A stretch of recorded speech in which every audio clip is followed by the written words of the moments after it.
கண்ணியத்திற்குரியவர்களுக்கு அஸ்ஸலாமு அலைக்கும் வரஹ்மத்துல்லாஹி தஆலா பரகாத்துஹு. ஏழை சஹாபாக்கள் எல்லாம் ஒன்று சேர்ந்து நபி அவர்களிடம் வந்து, யா ரசூலல்லாஹ், பணக்காரர்கள்லாம் எங்களைப் போல தான் இவ்வேளையும் தொழுகிறாங்க, எங்களைப் போல தான் நோன்பு வைக்கிறாங்க.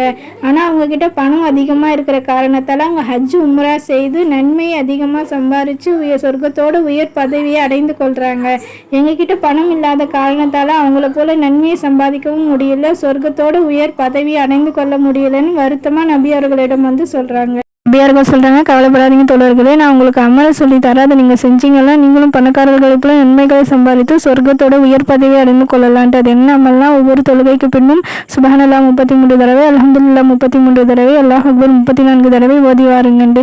இன்ஷா அல்லாஹ் நாமும் இந்த அமல்களை நம்ம ஒவ்வொரு தொழுகை பிறகும் ஓதி நன்மைகளை அதிகம் சம்பாதித்து சொர்க்கத்தின் உயர் பதவி அடைய அல்லாஹ் தஆலா கிருபை செய்வானாக. ஆமீன். இந்த பதிவை உங்கள் நண்பர்களுக்கும் ஷேர் பண்ணுங்க, அவங்களுக்கும் உதவியாக இருக்கும். அஸ்ஸலாமு அலைக்கும் வரஹ்மத்துல்லாஹி தஆலா பரகாத்துஹு.